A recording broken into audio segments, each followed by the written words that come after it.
Hello students, हम हिंदी में 4th chapter पढ़ रहे हैं। कर्मयोगी लाल बहादुर शास्त्री। लास्ट वीडियो में हमने क्या पढ़ा कि शास्त्री जी गांधी जी के द्वारा बनाए गए रचनात्मक कार्यों में लगे हुए थे। फिर वो पूरी लगन के साथ काम करके उन्होंने अपनी रिपोर्ट प्रस्तुत की, जिसमें जिम्मेदारी उन्मूलन पर विशेष जोर दिया गया था। अब हम आगे पढ़ेंगे। इसके बाद के 6 वर्षों तक वे इलाहाबाद की नगर पालिका से किसी न किसी रूप में जुड़े रहे। मैं समझता हूँ कि इस अनुभव ने भी शास्त्री जी के व्यक्तित्व और चिंतन को नागरिकों की समस्याओं से निकट से परिचित कराया। फिर क्या है, 6 साल तक इलाहाबाद की नगर पालिका में वो जुड़े रहे किसी न किसी रूप से। तो शर्मा जी ऐसे समझते थे लेखक कि जब वो नगर पालिका में थे तब उन्होंने जो नागरिकों की समस्या को बहुत ही निकट से परिचय किया था। उनके पास ग्रामीण जीवन का अनुभव था, मतलब छोटे गांव में जो लोग रहते थे उनकी परिस्थिति कैसे, वो सब अनुभव था उनका। अब इसके साथ ही इलाहाबाद नगर पालिका ने जन सेवा का भी अनुभव जोड़ दिया। लोकतंत्र की इस आधारभूत इकाई में कार्य करने के कारण वे देश की छोटी छोटी समस्याओं और उनके निराकरण की व्यवहारिक प्रक्रिया से अच्छी तरह परिचित हो गए थे। कार्य के प्रति निष्ठा और मेहनत करने की अदम्य क्षमता के कारण सन 1933 में वे संयुक्त प्रांतीय व्यवस्थापिका सभा के लिए निर्वाचित हुए। मतलब उनको जो जो जवाबदारी दी गई, जो जो काम दिया गया, वो उस काम को उन्होंने पूरे लगन और ईमानदारी से और मेहनत से किया। उन्होंने कभी किसी काम को छोटा नहीं माना। तो और जब भी उनको वो नगर पालिका में थे तब वो नागरिकों की लोगों के निकट आने की कोशिश करते थे और उनको लोगों की छोटी से छोटी समस्या के बारे में उन्होंने परिचय ले लिया था ताकि वो अच्छे से काम कर सके। फिर 1933 में संयुक्त प्रांतीय व्यवस्थापिका सभा के लिए निर्वाचित हुए, मतलब उनको वहाँ पे पोस्ट दी गई। सही मायने में यही से शास्त्री जी के संसदीय जीवन की शुरुआत हुई। मतलब संसद में उन्होंने पैर रखा। कब? तो जब ये संयुक्त प्रांतीय व्यवस्थापिका के उसमें उनको रखा गया, तब उन्होंने संसद जीवन की शुरुआत की। शास्त्री जी को भारतीय राजनीति की इतनी सही और गहरी पकड़ न थी कि श्रीमती इंदिरा गांधी ने उन्हें अपना राजनीतिक गुरु मानते हुए कहा कि उन्हीं के मार्गदर्शन में मेरा राजनीतिक जीवन शुरू हुआ। स्टूडेंट, इंदिरा गांधी हमारे प्रधानमंत्री थे, सब प्रथम महिला प्रधानमंत्री थे हमारे देश के। तो शास्त्री जी को जब भारतीय राजनीति की इतनी सही और गहरी पकड़ थी कि जो हमारे ये प्रधानमंत्री थे इंदिरा गांधी, उन्होंने अपना राजनीतिक गुरु लाल बहादुर शास्त्री को माना। और वो हमेशा कहती थी कि उन्हीं के मार्गदर्शन में मेरा राजनीतिक जीवन शुरू हुआ। एक सफल प्रधानमंत्री थी। इंदिरा गांधी ने भी बहुत ही अच्छी तरीके से, सुंदर प्रकार से देश का संचालन किया था उन्होंने प्रधानमंत्री पद पर रह के।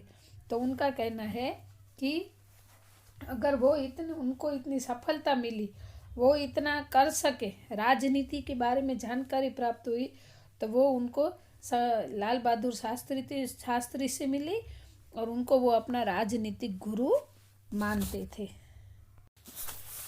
देश की आज़ादी के बाद उत्तर प्रदेश तथा केंद्र सरकार में शास्त्री जी भिन्न भिन्न पदों पर रहे। देश को आज़ादी मिली, उसके बाद पहले उत्तर प्रदेश तथा फिर केंद्र सरकार के जो भिन्न भिन्न पद थे, उन पद पर उनको नियुक्ति मिली। उत्तर प्रदेश में उन्हें गृह मंत्री बनाया गया। बाद में पंडित नेहरू के अनुरोध पर वे केंद्र में आ गए। पहले उनको उत्तर प्रदेश के गृह मंत्री, मतलब होम मिनिस्टर बनाया गया। उसके बाद फिर पंडित नेहरू ने कहा, इसलिए वो केंद्र में आ गए। केंद्र में उन्होंने रेल और परिवहन, संचार, वाणिज्य, उद्योग और गृह जैसे महत्वपूर्ण मंत्रालयों में मंत्री पद संभाला। जहाँ जहाँ उन्होंने नौकरी की, काम किया, वो सब थे रेल और परिवहन, संचार, वाणिज्य, उद्योग और गृह जैसे सब महत्वपूर्ण का मंत्रालय में उन्होंने पद संभाला। इन पदों पर रहते हुए शास्त्री जी ने अपनी जिस प्रशासकीय दक्षता का प्रमाण दिया वह हमारे देश के लिए उदाहरण है। मतलब उन्होंने जो काम किया वो हमारे लिए उदाहरण है। अपने मंत्रालयों के कार्यों में उनका दृष्टिकोण अत्यंत व्यवहारिक तथा सभी प्रकार के औपचारिकताओं से पर होता था। क्या था उसका दृष्टिकोण? मतलब जो देखने की दृष्टि होती है ना, उसको दृष्टिकोण कहते हैं। तो वो अत्यंत व्यवहारिक था और सभी जो औपचारिकता मतलब फॉर्मेलिटी थी ना, वो उनसे दूर थे, ऐसा था। पर था मतलब दूर था ऐसे। वे अपने को कभी भी अपने पद के कारण ऊंचा नहीं मानते थे। उन्होंने कभी अभिमान नहीं किया कि वो कभी गृह मंत्री थे या तो रेल में मंत्री थे कि कुछ भी ऐसा, चाहे कितनी भी बड़ी पोस्ट होती थी उनकी, लेकिन उन्होंने कभी अभिमान नहीं किया। उनकी बड़ी सीधी सी धारणा थी कि वे जनता के शासक नहीं बल्कि जनता के सेवक है। वो हमेशा यही मानते थे कि मैं जनता के ऊपर शासन करना नहीं मांगता, लेकिन मेरा उनका मानना ऐसा था कि वो जनता के सेवक है। ऐसी भावना से कार्य करने के कारण उन्हें अपने मंत्रालय में तो लोकप्रियता मिली ही, साथ ही साथ सारे देश में भी लोकप्रियता मिली थी।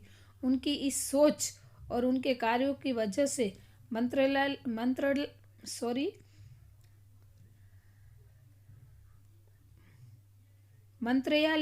और देश में नामना मिली। इसी लोकप्रियता का परिणाम था कि पंडित नेहरू के निधन के बाद देश ने उन्हें प्रधानमंत्री के रूप में स्वीकार किया। जब उनको नामना मिली, लोगों को पता चला कि ये हमारे लिए ही काम करते, तब पंडित नेहरू की मृत्यु हुई। तब सब देशवासियों ने डिसाइड किया कि हमें प्रधानमंत्री के रूप में लाल बहादुर शास्त्री चाहिए। ऐसा देश के इस महत्वपूर्ण पद पर रहते केवल 19 महीने के छोटे से समय में उन्होंने जितनी सफलताएं और लोकप्रियता प्राप्त की, वह एक उदाहरण है। शास्त्री जी के सामने अपना उद्देश्य बिल्कुल स्पष्ट था, उसमें किसी प्रकार का धुंधलापन या भटका नहीं था, मतलब दिखावा भी नहीं था, और वो दिल से काम करते थे, फॉर्मेलिटी नहीं करते थे। तो वो देश के 19 महीने उन्होंने जो काम किया वो तन मन धन से काम किया था और ईमानदारी से काम किया था। वे हमारे देश के अत्यंत महत्वपूर्ण पदों पर रहे और इन पदों पर रहते हुए स्वाभाविक रूप से वे अधिकार संपन्न भी थे। मतलब जिन जिन पदों पर वो नियुक्ति मिली उनको, तो उनके बहुत सारे अधिकार भी थे कि उनको ये मिलना चाहिए, लेकिन उन्होंने हमेशा आत्मसंयम से काम लिया तथा अधिकारों से अधिक कर्तव्यों को तरजीह दी, मतलब महत्व दिया कि वो अधिकार मतलब क्या है पता है? देखो, हमें कोई पोस्ट मिलती है ना, अभी क्या होता है, तो ऐसे कि हमारी स्पेशल चैम्बर होनी चाहिए, हमें ऑफिस में सब इतनी सहूलियत होनी चाहिए, ऑफिस में एसी होना चाहिए, बेल बजाए तो प्यून अंदर आए, ये सब उसको अधिकार बोलते हैं। मतलब हम ऐसे अपेक्षा रखते हैं कि उनको बाहर निकलने के लिए पर्सनल गाड़ी होनी चाहिए, लेकिन अभी जो हमारे प्रधानमंत्री है नरेंद्र मोदी है, या तो उससे पहले हो गए, वो सब ये सब चाहिए, लेकिन शास्त्री जी ने कभी ऐसी अपेक्षा नहीं रखी थी। शायद इसलिए शास्त्री जी ने इतने अधिक लोकप्रिय भी हो सके। उन्होंने अलीगढ़ मुस्लिम विश्वविद्यालय में दीक्षांत समारोह में 19 दिसंबर 1964 को छात्रों को संबोधित करते हुए कुछ इसी तरह के विचार व्यक्त किए कि आपके भविष्य की मंजिल चाहे कुछ भी हो, आप में से प्रत्येक को यह सोचना चाहिए कि आप सबसे पहले देश के नागरिक हैं। उन्होंने जब छात्रों को दीक्षांत समारोह में छात्रों को संबोधित किया, तब उन्होंने सबको यही समझाया कि आपकी भविष्य की मंजिल चाहे कुछ भी हो, आप में से प्रत्येक को यह सोचना चाहिए कि सबसे पहले आप देश के नागरिक हो, बाकी सब बात बाद में। यह आपको संविधान द्वारा प्रदत्त कुछ अधिकार देता है, लेकिन इससे कुछ कर्तव्यों का भी बोझ आता है जिसे समझना चाहिए। उन्होंने ऐसे के अधिकार तो होते ही है, लेकिन अधिकार के साथ हमारा जो कर्तव्य होता है उसको हमें पहला नाम देना चाहिए।